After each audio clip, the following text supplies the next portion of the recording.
nagtatanong sa akin kung bakit at paano nga ba gagamitin ang e-bike sa pagiging isang walker rider dito sa Shopee, guys. And syempre, alamin natin ano nga ba yung mga kapasidad na pagiging isang walker rider. Ayan, syempre, may mga limitasyon din syempre yan. Pero, of course, napapakinabangan ng e-bike na yan para sa iyong pagtatrabaho bilang isang walker rider sa Shopee. And syempre, may mga limit lang naman din syempre kailangan dalhin na parcel.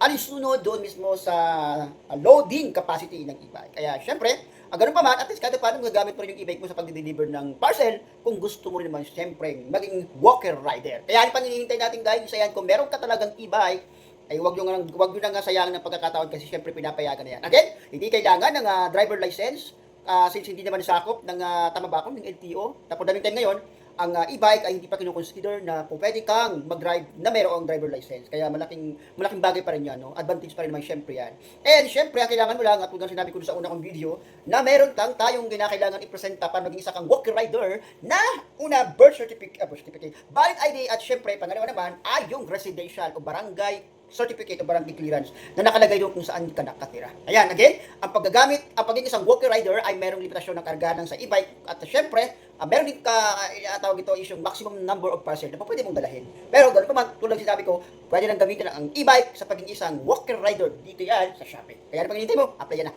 God bless.